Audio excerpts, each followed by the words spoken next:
Chapter 1, Save the Date. There are some dates you circle in red because they matter, and some you circle in red because you know there'll be a problem. I circled both the day I got engaged and the day I told my sister, Sabrina. Liam proposed on a quiet Friday night in our apartment. No theatrics, no hidden photographers. Just the two of us, barefoot in the kitchen, the smell of takeout on the counter, and my heart in my throat as he dropped to one knee. It was perfect.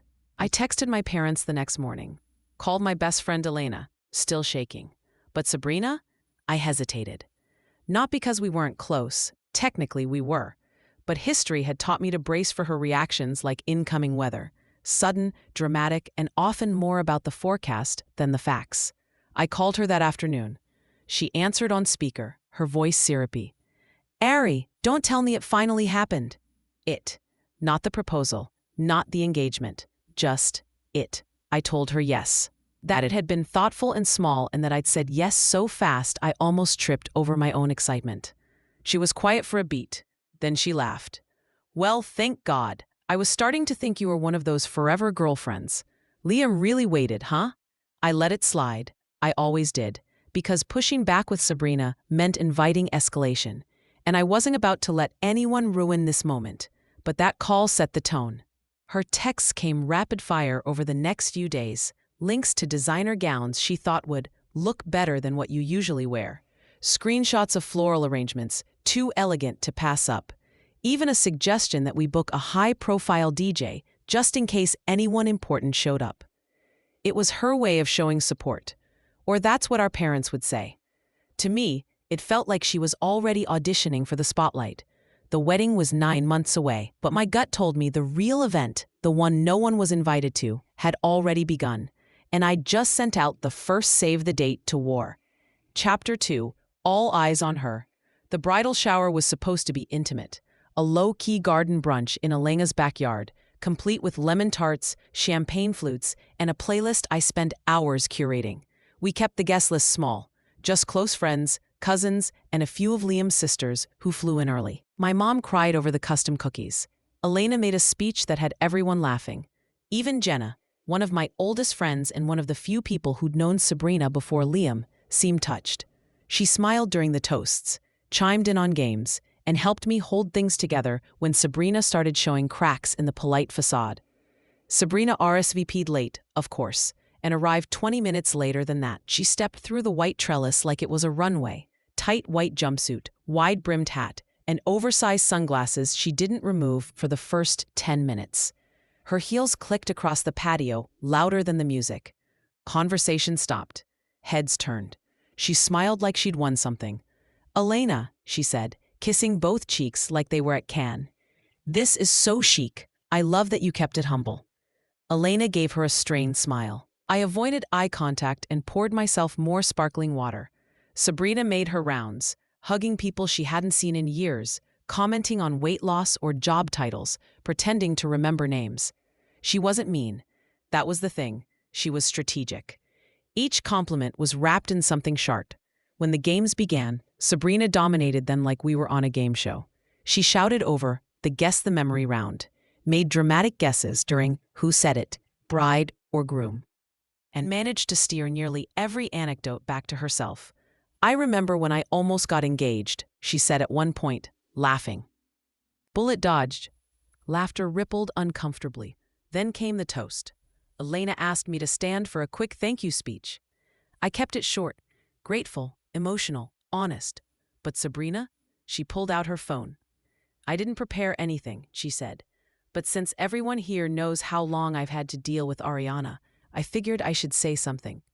She launched into a half-roast, half-toast of my childhood quirks, my intensity, my type A habits. Everyone smiled politely. I laughed where expected. And then came the line. She was always a little particular about how she looked. We used to joke she wouldn't even get the mail without lipstick. Guess that's still true. The photographer caught my face in that exact moment. That photo ended up in someone's Instagram story with the caption, "This shade's not just on her lips, y'all." It went semi-viral.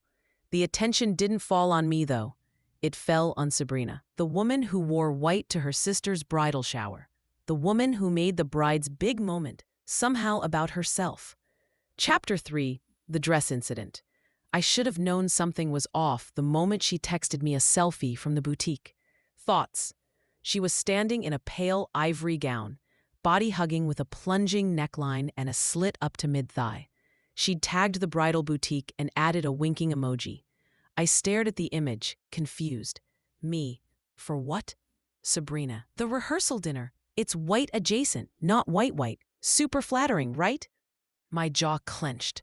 I typed, deleted, tried again. Me. Sabrina, it's literally a wedding dress. She replied with a voice note. Ari, please. This isn't about you. It's a classy look for a classy night. You're the bride, remember? No one's going to mistake me for you. Right, because she'd be the one with a spotlight and a 6-inch heel advantage. Elena was furious when I told her, you need to say something. Like, firmly. But I didn't, not then. I'd spent my entire life smoothing over Sabrina's rough edges. I figured maybe this would blow over. That she'd get enough attention at the rehearsal dinner and move on. Instead, she doubled down. The night of the dinner, she arrived early. Earlier than me, in fact. She was already posing for photos near the welcome sign, drink in hand, dress shimmering under the soft patio lights. It wasn't white adjacent. It was pearl, embellished, floor length. The kind of gown you wear when you're announcing something or trying to upstage someone. I walked in and watched the heads turn toward her until they saw me behind her. There was an awkward pause, then murmured greetings, then the host trying to usher people inside. Sabrina greeted me with a slow look up and down. Oh, you wore blush? That's bold. I smiled. And you wore bridal? That's on brand. She laughed like I'd complimented her. Liam leaned close. Should I say something? No, I said, threading my arm through his. Let her have her moment. But that night, when the servers brought out dessert and the speeches began, I noticed something. Everyone listened to Elena's toast. Everyone laughed at Liam's story about our first trip together. But when Sabrina stood up, fork in glass, ready to reclaim the mic, the room suddenly had other things to do. The attention didn't hold, and that was the first crack in her performance. She was wearing white, but no one was buying the fantasy anymore. Chapter 4: Unfollowed. I woke up the morning after the rehearsal dinner to 24 missed notifications. Some were texts, friends checking in, subtle, "You okay?" messages. A few were tagged photos, but what made my stomach turn was the hashtag. Sabrina slays the weekend. It wasn't one of ours, not the official wedding one Liam and I had shared on the invites. No, this one was new, and when I tapped it, I found a curated feed, photo after photo of Sabrina posing at my events, in her dress, with captions like, "Stealing the show without even trying," "Queen energy all weekend," "Move over bride," "It's big sis's turn," "Fire." When I found out Sabrina had launched a rival hashtag, Sisters Before Brides, it wasn't the name that bothered me. It was who had reposted it. Jenna had liked the first post. No caption, no explanation. Just a quiet little tap that stung more than I expected. I told myself she probably didn't mean anything by it. That she was caught between us, trying to be neutral. That's what Jenna did. She kept the peace. Or at least she used to. The worst part, some of the posts weren't even hers. They came from a mix of influencer wannabes, college friends, Sabrina's old pageant circle, people I hadn't seen in years who suddenly decided the wedding was a fashion event and she was the main attraction. I sat on the edge of the bed, scrolling in silence, while Liam made coffee. He handed me a mug without asking. That bad? I nodded. She made a rival hashtag. He raised an eyebrow. She's turning my wedding into her content, I said quietly, and people are buying it. That afternoon, I checked my own Instagram. A few hundred people had unfollowed me overnight. Not that numbers matter, but the symbolism stung. Sabrina had sucked the air out of the room and filled it with glitter. I clicked on her profile. She'd posted a carousel. The first photo was her in that gown. The second? A group shot of her surrounded by some of my bridesmaids, laughing. The caption read, "When you're just the sister, but everyone thinks you're the star." I stared at it for a long time. I wasn't angry. Not yet. I was studying, because up until that moment, I'd assumed she was just being Sabrina, attention-seeking, dramatic, petty. But this was a campaign, and it meant one thing. She wasn't going to stop. Chapter 5, Behind the Mic.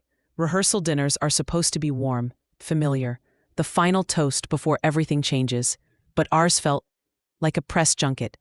The room buzzed with low-level anticipation, and not for the right reasons. Sabrina was on, full volume, full performance, floating from table to table like a PR rep working the floor, flattering, smirking, dropping inside jokes only she understood. When I stepped out to greet the arriving guests with Liam, I could already hear her laughing. Too loud, too practiced. Elena leaned in. She's telling the Vegas story. My eyes narrowed. The one where she accidentally made out with the groomsmen? She left out the accidentally part. I sighed and stepped in, hugging cousins, welcoming Liam's friends, smiling through the unease that clung to every interaction. Dinner passed in a blur of nervous laughter and glances exchanged behind wine glasses. Then came the toasts. Elena went first, gracious, funny, heartfelt. She brought the room to tears and then laughter again. When she sat down, I could feel my chest finally expand. Then Sabrina stood. She tapped her glass slowly, twice for drama. Everyone hushed. Since I'm the only one here who's known the bride her entire life, she began. I figured it was my duty to give a little behind-the-scenes look at the real Ariana. The first few anecdotes were light. Childhood dress-up stories. My obsession with markers and chore charts. Then she pivoted. Now, I know Ari seems super sweet and composed, but let me tell you, this girl was relentless growing up. Competitive doesn't even cover it. She once cried for 2 hours because I got a better SAT score. I hadn't. She used to write out apology scripts before she'd even done anything wrong, like premeditated groveling. Who even does that? Laughter flickered, but unease had started to ripple. Elena caught my eye and mouthed, "You okay?" I nodded once, but I was focused. Not on the words, on the faces. Liam's parents weren't smiling.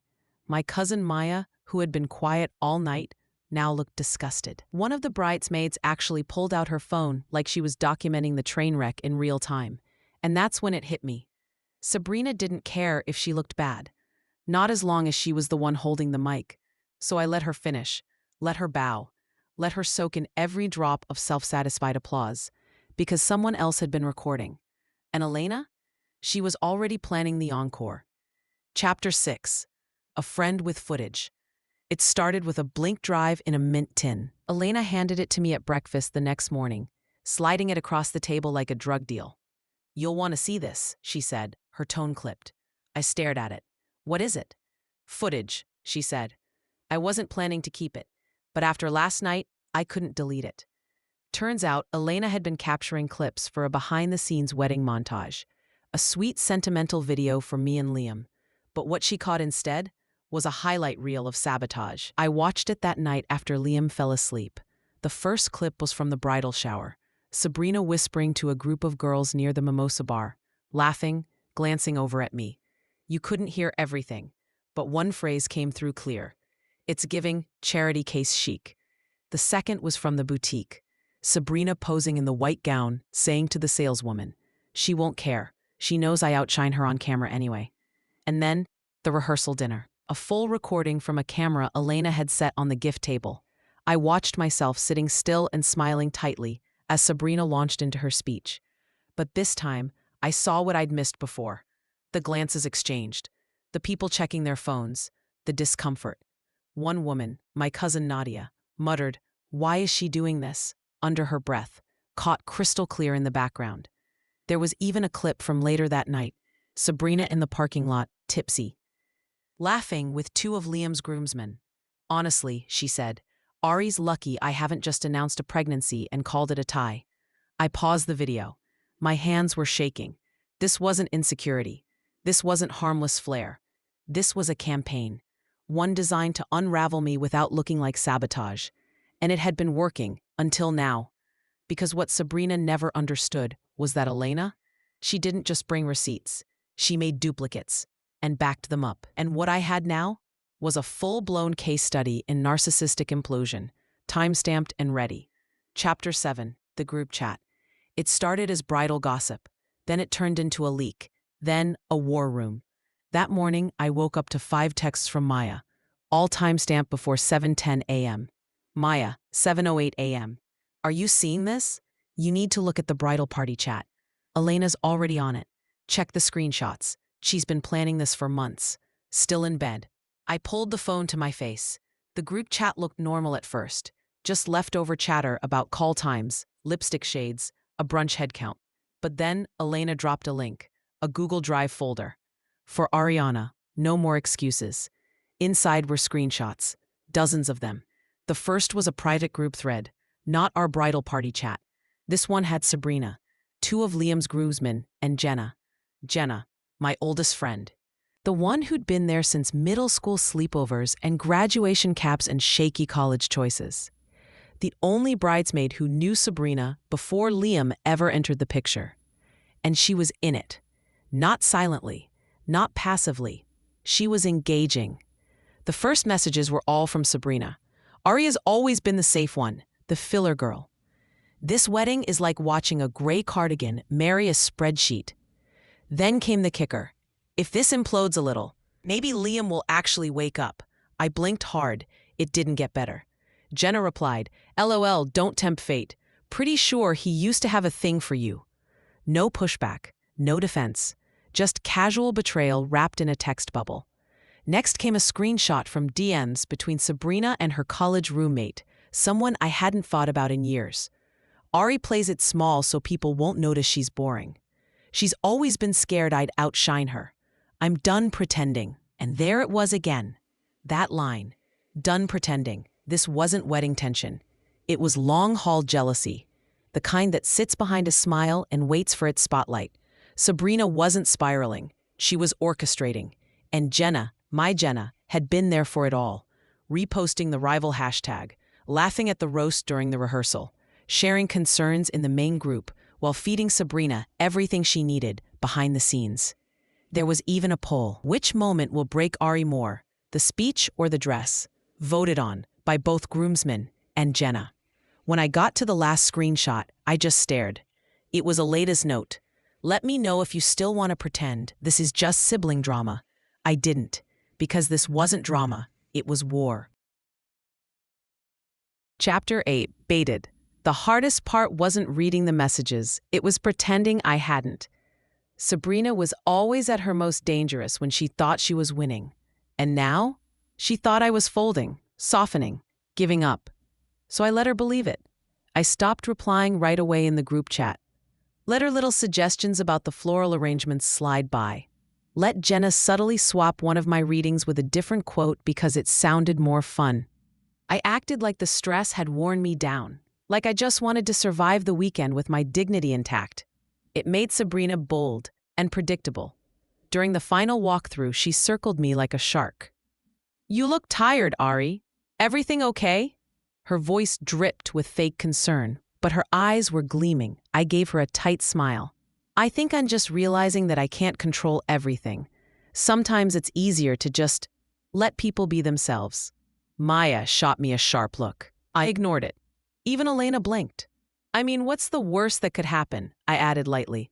Everyone's here to have a good time, right? Sabrina tilted her head. Exactly, you get it now.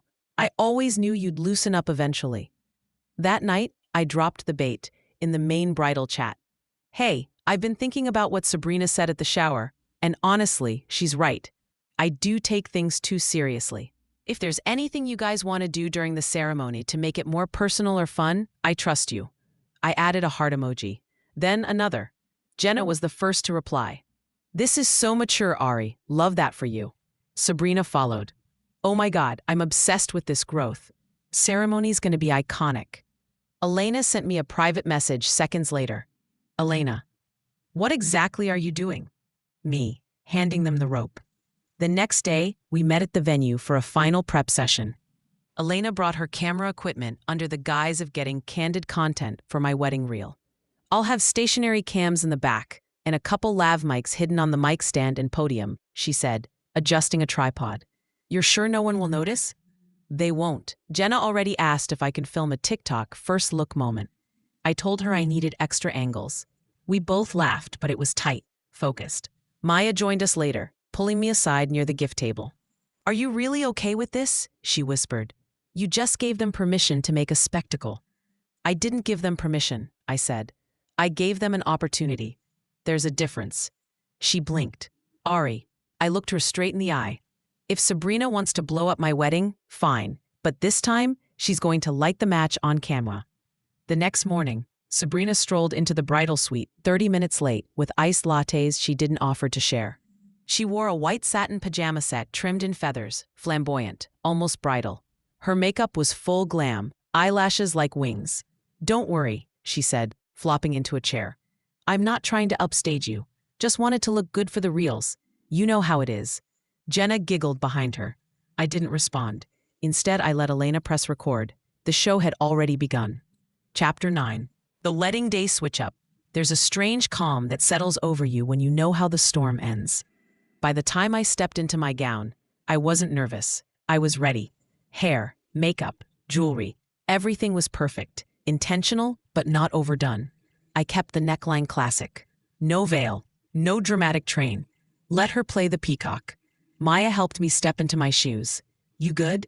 I nodded. "Better than good." She raised a brow. "You don't look nervous." "Because I'm not the one who should be." Meanwhile, across the hall, Sabrina was directing a full-blown production. She'd brought her own stylist team, one for hair, one for light touch-ups. Jenna followed her around like a PA, adjusting her hem, coordinating with the DJ, fielding texts. I could hear the laughter spilling into the hallway. Loud, intentional. The vibe was off. Not joyful, not chaotic, calculated. And that's when I saw it. A flash of her dress through the cracked suite door. White. Not off-white. Not champagne. White. It wasn't her robe. It was her actual bridesmaid gown. I opened the door a little further, careful not to draw attention. The dress was backless, sparkling, floor-length, and so close in shade to my gown that it would blend in most pictures, especially the filtered kind that end up online. "Sabrina," someone whispered. "Are you sure?" "Oh, please," she said. "Ari said we could make things fun. She literally gave us permission. And she's not the only one getting married today." Jenna's speech is gonna kill. I shut the door quietly and turned back to Maya. She's wearing white. Maya's eyes went wide. "Are you?" She thinks she's the main character. Let her. Elena appeared then, holding her phone like a detonator. Mics are hot. Cameras are rolling. Jenna's practicing her speech with one of the groomsmen. "Who?" I asked. "Jason, Liam's cousin. The same one who'd flirted with Sabrina hard last Christmas. The same one she'd posted a cryptic heart emoji about last week. This wasn't just about me. She was aiming to hijack the whole narrative." I exhaled. Let them play. The ceremony itself was quiet. Peaceful even. Sabrina smiled like a starlet at every camera. Jenna dabbed at her eyes during the vows. Jason winked at Sabrina during the recessional. They were so smug, so sure they'd won, but they hadn't seen the backup cameras, or the audio mics, or the quiet nod I gave Elena as we exited the chapel. The stunt wasn't the white dress. It wasn't the flirty glances or the snide hashtags. It was what came after.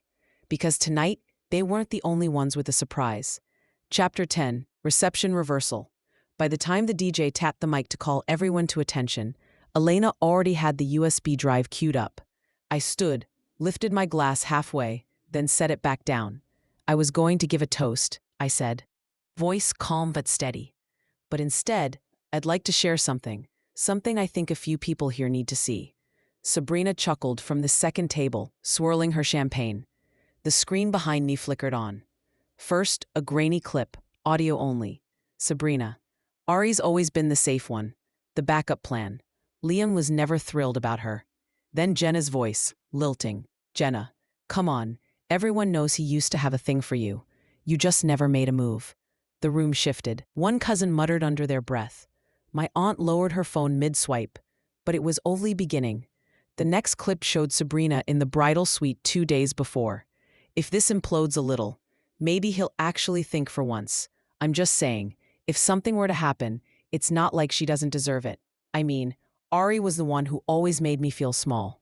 This is just balance. Then another video. Jenna sitting on the edge of the suite couch, laughing. "You in that white dress is going to be everything. Like the perfect little glitch in her control freak matrix." Sabrina. "She said we could personalize things. This is personal.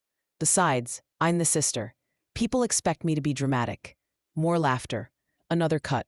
Sabrina standing behind me during rehearsal, mouthing to Jason across the room, "Wait for the reception. You're not ready." Another clip. Sabrina holding my bouquet mockingly behind my back, whispering, "Queen of gracious brides, watch her snap." Then silence. The screen went black, and the air thickened. I stepped back from the mic. Sabrina had stopped laughing. Her mouth was slightly open, like the words she'd meant to say had dried up in her throat. Then Liam stood.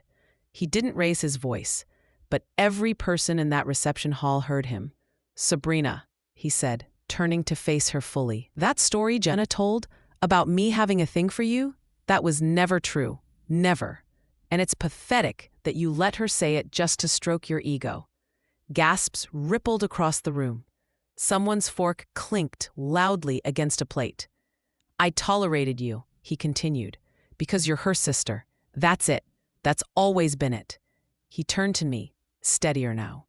"This woman," he said, gesturing to me, "is the best thing that ever happened to me. You couldn't even show up for her. Not on the one day it wasn't about you." Sabrina's face twisted. "I didn't mean." "You meant every word," I cut in, finally speaking again. "That's what hurts the most. You weren't being careless. You were being calculated. And Jenna, you can stop pretending to be neutral. You picked your side." Jenna paled, but didn't speak. Sabrina looked around, expecting someone, anyone, to step in, but they didn't. Even Jason leaned back in his chair, like the proximity was contagious. Liam stepped closer to me. "She deserves better than whispers, better than shade from her own sister on her wedding day. So this is the last time we let it slide. You're out of chances." Sabrina opened her mouth again, but this time there was nothing left to say.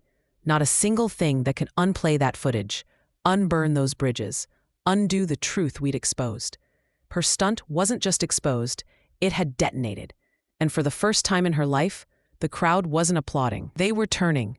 Chapter 11. Parental Silence. They found me by the balcony. Away from the music, away from the guests. My dad cleared his throat first. "We didn't know," he said, his hands folded in front of him, like he was delivering bad news instead of standing in it. "Not all of it." I didn't turn around yet. I just stared at the sky, clean, dark, honest. "You saw the dress," I said. "You heard the speech at the rehearsal. You watched her joke at my expense in front of family." He hesitated. "She's always been theatrical. She's always been cruel," I corrected. "And you've always let her." My mother stepped forward then, trying her best to soften things. "Ari, you know your sister struggles with feeling seen. She's had her own pain to carry." I turned around. "Do you hear yourself?" My voice didn't rise, but it didn't need to. "You just watched a room full of people see who she really is, and your first instinct is still to explain it away." "We're not excusing it," Dad said quickly. We don't want this to break the family." I laughed. Not loud, not bitter, just tired. "It's already broken," I said. "It broke every time you asked me to be the bigger person. Every time I was told to keep the peace. Every time I was asked to make space for her tantrums, her jealousy. Her sabotage because she was just struggling." Silence. And for once they didn't argue. I looked at my mom. "You know the worst part? I didn't want this moment. I didn't want revenge. I just wanted to be happy. I wanted my wedding to be mine." Tears welled in her eyes, but still, no apology. That told me everything. "I'm done begging for your approval," I said. "You can keep chasing the version of Sabrina you hope she becomes. But I'm not playing her foil anymore." Dad nodded slowly, not in agreement, just resignation. "You're not coming back with us tomorrow?" I shook my head. "No," I said. "I'm starting fresh. Liam and I are moving forward. And if you want to be part of that, it won't be by pretending this never happened." Neither of them replied. When I walked back into the ballroom, I left their silence behind me, and I didn't look back. Chapter 12. Sabrina's Exit. The DJ had barely queued up the next song before the buzz turned electric.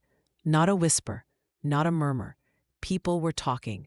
Sabrina lingered near the dessert table, trying to look unbothered, but her jaw was tight. Her eyes scanned the room like she was searching for an exit or an ally. Jenna was next to her, nervously smoothing the back of Sabrina's gown. And what a gown it was. Still white, still sparkly, still so obviously bridal it made a mockery of subtlety. The same dress she'd worn to the ceremony, because of course she hadn't changed. She wanted the attention. She needed it. But now, the attention felt different. Sharper, crueler, realer. "You think they're mad?" Jenna whispered. "They'll get over it. They always do." Sabrina rolled her eyes. "They should be thanking me. That crowd was dead until I walked in." That's when Elena approached, calm, steady, a glass of deep red Cabernet in hand, her smile barely there. "I just wanted to say, your dress really is one of a kind," Elena said sweetly. Sabrina narrowed her eyes. "Thanks?" Elena lifted her glass like a toast. "To memorable weddings." And then, oops, her elbow nudged. A stumble. The glass tipped. The wine splashed straight into Sabrina's face, soaking her hair, mascara running instantly. It dripped down the front of her sparkly white dress in streaks of crimson, like a crime scene in silk and sequins. Gasps everywhere. "Are you insane?" Sabrina shrieked. Elena's eyes widened with mock horror. "Oh my God, I'm so." Another glass came flying. This time from Michelle, one of Liam's cousins and a known quiet observer until tonight. Splash. Right down the back. Sabrina yelped as the chill of white wine hit her shoulders. Michelle shrugged. "Sorry, slipped." "You bitches!" Jenna screeched, lunging forward. But she didn't make it far, because Maya stepped in, blocking her like a bridesmaid bouncer. "Sit down, Jenna. You said enough for one wedding." "You think this makes you the good guys?" Sabrina barked, mascara streaked like war paint. "You think Ariana's some saint?" "No," Elena said coolly. "She's not a saint. She's just not a narcissist." And that was the line. The crowd shifted. Laughter. Not mockery. Just release. Like the whole room had been holding its breath since the ceremony. Sabrina looked around, panicked. "Liam," she called, like his name would save her. He didn't even look up. Jenna grabbed at napkins, dabbing uselessly at Sabrina's soaked bodice. "You'll regret this," Sabrina hissed at Elena, voice trembling. "All of you will." But no one flinched. Not one person rushed to defend her. Even Jason had disappeared. And when Sabrina turned toward the ballroom door, dripping and blotchy, her heels clicking like punctuation, I didn't stop her. Neither did anyone else. She'd tried to hijack my wedding, but in the end, all she stole was her own dignity. And Jenna, she chased after her, whining something about group chats and damage control. I just watched them go, my crown still firmly in place, and my circle tighter than ever. Chapter 13. The morning after. The sun broke through the gauzy curtains like it had been waiting its turn. Liam stirred beside me, his arm tightening around my waist before he even opened his eyes. "We married?" he mumbled. I smiled. "We are." "Good. Thought maybe I dreamed it. That, or a movie premiere with spilled wine and a dramatic exit." I laughed quietly, burying my face in his chest. His heart beat steady under my cheek. No cameras, no speeches, no white dresses or staged chaos, just breath, warmth, the simple, sacred quiet of a new beginning. The night had ended with applause, not for a toast or a dance, but for a moment of truth. And now, the silence wasn't awkward or empty. It was earned. We got up slowly, made coffee barefoot in the little rental cottage just off the vineyard. My heels were still abandoned near the doorway, my gown carefully hung in the corner. The hem was grass-stained and dusty from dancing. I loved it even more because of that. Liam pulled out his phone and glanced at it, then winced. "Oh boy." "What?" He turned the screen to show me. Sabrina's name was trending. A video, blurred but unmistakable, captured the moment Elena's wine met her smug little smile. The second splash too, and the crowd reaction. Thousands of comments. Justice served vintage style. Bridesmaid tries to wear white, ends up wearing red. Never mess with a bride who's got receipts. I scrolled through, surprised at how calm I felt. No guilt, no anxiety, just closure. Liam put the phone down and wrapped his arms around me from behind. "You okay?" "Better than okay." We stood like that for a long moment, letting the steam rise, letting the noise of the world stay on the other side of the glass. Because this wasn't the end of a party. It was the beginning of peace. And Sabrina? She could trend all she wanted. She just wouldn't be trending here. Sad.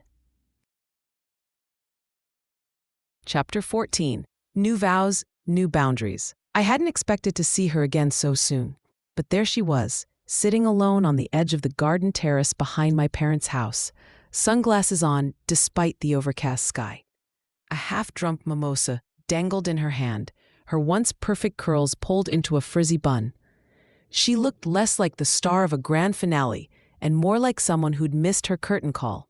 I could have walked right past her, could have left her to stew in her silence. But I didn't. She looked up when she heard my steps. Didn't flinch. Didn't speak. "Sabrina," I said. She pulled off her glasses slowly. Her eyes were red. Not fresh crying red. Raw and exhausted. "Came to gloat?" I shook my head. "Came to understand." She scoffed. "What's left to understand? I'm the villain, right? That's the story now. You made choices," I said simply. "But you weren't always like this."